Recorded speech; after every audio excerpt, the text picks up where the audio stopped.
భారీ ఉగ్ర కుట్రను జాతీయ దర్యాప్తు సంస్థ భగ్నం చేసింది. ఈ వ్యవహారంలో ఇస్లామిక్ స్టేట్ తో సంబంధం ఉన్న మొత్తం 8 మంది ఏజెంట్లను అరెస్ట్ చేసినట్లు తెలిపింది. వీరు బల్లారి మాడ్యూల్కు చెందినవారని, వారి వద్ద నుంచి పేలుడు పదార్థాల నిల్వలు, మారణాయుధాలు, ఎలక్ట్రానిక్ పరికరాలను స్వాధీనం చేసుకున్నట్లు ప్రకటించింది. వీరంతా పేలుళ్లకు కుట్ర పన్నారని, ఈ క్రమంలోనే దాడుల ప్రణాళికతో కూడిన పత్రాలు లభ్యమైనట్లు తెలిపింది.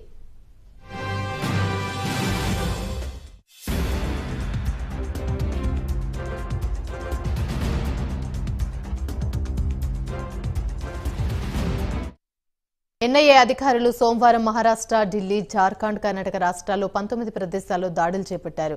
బల్లారి మాడ్యూల్పై గత వారమే ఎన్ఐఏ కేసు నమోదు చేసింది. అప్పటి నుంచి రాష్ట్ర పోలీసులు ఇతర కేంద్ర సంస్థలతో కలిసి నిందితుల కోసం వేట సాగిస్తోంది. ఈ క్రమంలోనే సోమవారం 8 మందిని అరెస్ట్ చేసినట్లు ఎన్ఐఏ అధికారులు తెలిపారు. Ballari module leader Minaj alias Mohammed సులేమాన్ను అరెస్ట్ చేసినట్లు వెల్లడించింది. ఇక నిందితులు ఒకరితో ఒకరు సంప్రదింపులు జరపడానికి ఇన్స్టాంట్ మేనేజింగ్ యాప్లను ఉపయోగించారని ఎన్ఐఏ అధికారులు తెలిపారు. పేలుడు పదార్థాలను ఉపయోగించి ఐఈడీలు, ఇతర పేలుడు పరికరాలను రూపొందించడానికి ప్లాన్ చేశారని పేర్కొన్నారు. కళాశాల విద్యార్థులను ఉగ్ర కార్యకలాపాలకు దిశగా ఆకర్షించేందుకు కూడా ప్రయత్నాలు చేసినట్లు తెలిపారు. ఇదిలా ఉండగా గత వారం ఎన్ఐఏ మహారాష్ట్రలో 40 చోట్ల దాడులు చేసి 15 మంది అనుమానితులను అరెస్ట్ చేసింది.